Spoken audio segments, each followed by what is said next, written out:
The Detroit Lions are having one of the worst seasons in their history, and are currently the worst team in the NFL, with no team really challenging them for the number one overall pick. The Lions boast one of the least talented squads in football, whether it be offensively or defensively, they're just plain uninspiring. With 11 picks in the upcoming 2022 NFL Draft, the Lions have a real chance to draft some immediate impact players and make a solid improvement. So without further ado, here is my full 7-round 2022 Detroit Lions mock draft. With the first overall pick in the entire draft, I have the Detroit Lions taking Kayvon Thibodeaux, edge from Oregon. It's pretty simple.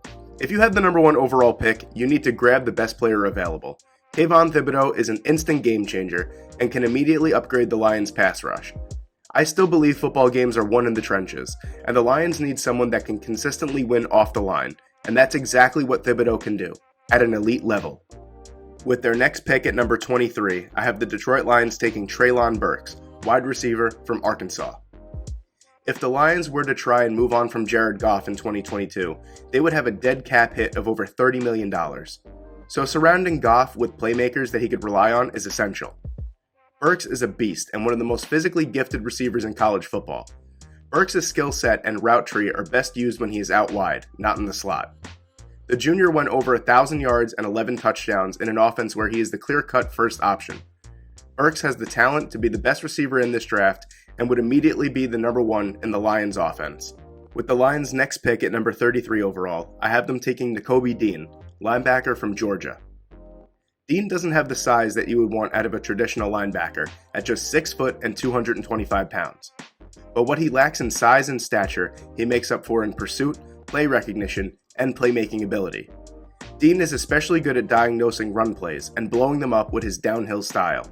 His understanding of game flow and play recognition makes covering running backs out of the backfield easy for him. The Lions have next to nothing in the center of their defense, and a vocal, high-motor leader like Nakobe Dean would be a monster upgrade. With the Lions' next pick at number 65 overall, I have them taking Verone McKinley III, safety from Oregon. Another defender that won't blow you away with his size, at just 5'11", 193 pounds.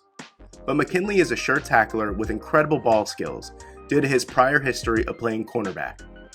McKinley will line up best as a free safety, but can also play in the slot. His versatility and skill set allows flexibility for the defense. The Lions badly need an influx of talent at the safety position, and McKinley could step right into the starting lineup. For the Lions' next pick at number 98 overall, I have them taking Alontae Taylor, cornerback from Tennessee. Who doesn't love a cornerback who loves defending against the run? Alontae Taylor is a do-it-all corner that has established his talent in press coverage, off coverage, half turn, and run defending. Taylor plays with a physical, competitive style of football that allows him to get through traffic and defend the run at a high rate for a cornerback.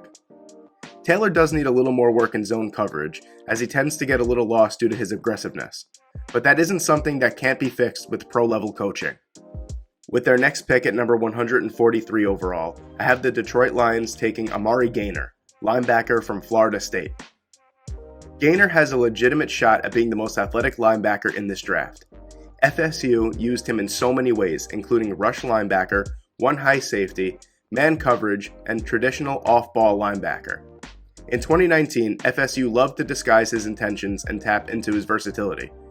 There were times where he lined up on the line of scrimmage and then rolled back into deep middle zone coverage responsibilities. For a defense that lacks so much talent, like the Lions do, versatility, flexibility, and athleticism should stand out, and Gaynor has the ability to be the steal of the draft. With the Detroit Lions' next pick at number 176 overall, I have them taking Charlie Kohler, tight end from Iowa State. Detroit lacks a real backup/secondary receiving tight end threat behind TJ Hawkinson. Not only is Kohler huge at 6'6", 255 pounds, he has terrific hands and is great at catching the ball in traffic. His claim to fame is being a deadly red zone target, with all 14 of his touchdown receptions over the last 2 years being 10 yards or fewer. Kohler is a slightly above average blocker who isn't afraid to get in the trenches and do the dirty work. He isn't the most exciting pick, but Kohler knows his abilities and can potentially be a sneaky good weapon. With the Lions' next pick at number 180 overall, I have them taking Trajan Jeffcoat, edge from Missouri. Jeffcoat's standout attributes are his size, reach, and wingspan. He is able to generate powerful stunts and collapse the tackles. Jeffcoat has an incredibly high motor and pursuit as a rusher, but he might be limited to just that at the pro level. Jeffcoat could be a fantastic role player and rotational pass rusher with the ability to wreak havoc on the opposition's quarterback and backfield. At this point in the draft, that would be a significant piece to add. With the Lions' next pick at number 218 overall, I have them taking Aaron Frost, interior offensive lineman from Nevada. Frost has been playing the tackle position in an air raid offense at Nevada. He would have to move to the inside and become a guard if he wants to succeed at the pro level. He's got good size for a guard at 6'5", 315 pounds. With the inconsistency and injury history at the guard position for the Lions, it would be wise to draft someone that could potentially be a solid depth piece for years to come. With the Lions' next pick at number 236 overall, I have them taking Kennedy Brooks, running back from Oklahoma. DeAndre Swift and Jamal Williams are a great 1-2 punch in the backfield, but they are a bit too alike, strong receiving backs with elusiveness and lateral quickness. Kennedy Brooks isn't going to win any awards, but he could smash you right in the mouth and run you over. Brooks runs with a strong, straight-line mentality that contrasts Williams and Swift, and could give the defense something else to worry about, especially at the goal line.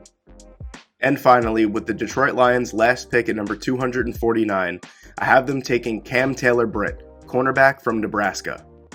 Taylor-Britt has good size and speed to potentially get some snaps in the slot, but at this point in the draft, you're just looking for depth pieces, even for a team like the Detroit Lions.